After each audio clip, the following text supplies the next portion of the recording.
Halo, perkenalkan, saya dari kelompok 3 yang beranggotakan saya sendiri dan teman saya yang bernama Aditya Rizky Sindu. Saya akan mempresentasikan tentang manajemen strategis. Apa sih peranan strategi manajemen bagi perusahaan atau organisasi? Yang pertama, itu bisa memberi arah jangka panjang yang akan dituju pada sebuah perusahaan ataupun organisasi tersebut. Terus, membantu perusahaan atau organisasi beradaptasi pada perubahan-perubahan yang akan terjadi pada nantinya. Dan yang terakhir, suatu perusahaan atau organisasi menjadi lebih aktif karena adanya strategi manajemen tersebut. Dan ada 3 tingkatan strategi bisnis. Yang pertama, itu strategi di tingkat korporasi. Yang kedua, itu strategi di unit bisnis. Dan yang ketiga itu ada strategi di tingkat fungsional. Apa sih strategi korporasi tersebut? Strategi ini diperlukan untuk menentukan bisnis apa yang harus atau ingin dimiliki oleh perusahaan seperti jenis produk yang akan diproduksi dan di mana produk tersebut akan dipasarkan. Strategi ini juga menentukan arah yang akan dituju oleh perusahaan dan peran setiap unit bisnis dalam perusahaan untuk mencapai arah tersebut. Untuk menetapkan strategi ini ada 2 hal yang harus kalian pahami. Yang pertama itu menetapkan visi dan misi perusahaan. Dan yang kedua itu ada menentukan objektif atau tujuan perusahaan tersebut.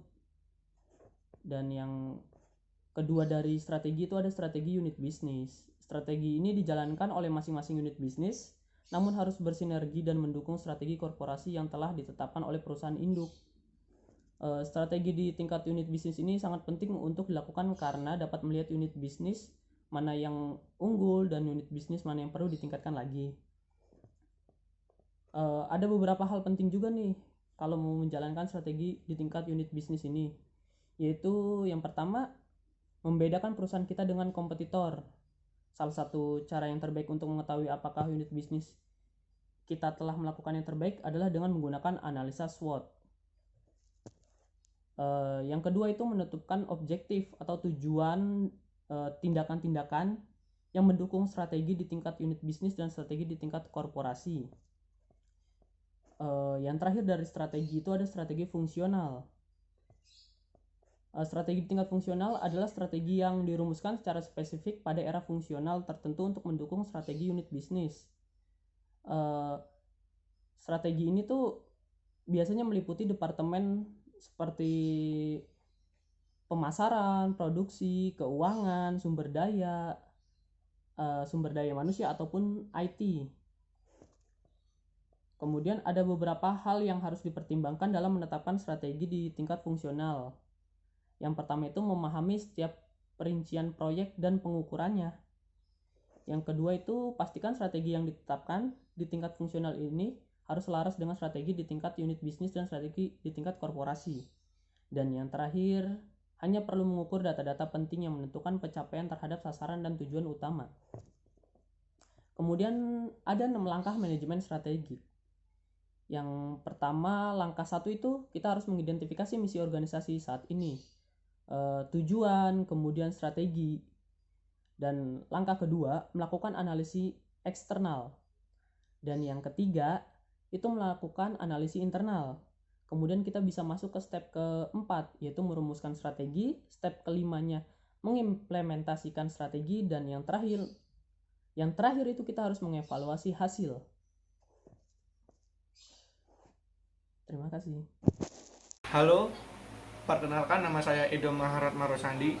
Saya akan mempresentasikan beberapa materi seperti apa itu keunggulan kompetitif, apa itu strategi kompetitif, dan beberapa isu tentang manajemen strategi terkini. Baik, akan saya mulai dengan apa itu keunggulan kompetitif. Keunggulan kompetitif adalah kemampuan yang diperoleh melalui karakteristik dan sumber daya suatu perusahaan untuk memiliki kinerja lebih tinggi dibandingkan perusahaan lain. Lalu apa itu strategi kompetitif? Strategi kompetitif adalah pencapaian posisi kompetitif yang diidamkan dalam industri tempat di mana industri itu berada. Lalu saya akan menjelaskan beberapa faktor tentang isu manajemen strategi terkini. Ada beberapa faktor, yaitu 1. Menghubungkan kinerja dan gaji dengan strategi. 2. Mengelola resistensi terhadap perubahan. 3. Mengelola lingkungan hidup. 4. Menciptakan budaya yang dapat mendukung strategi. 5. Masalah-masalah produksi atau operasi ketika menerapkan strategi. 6.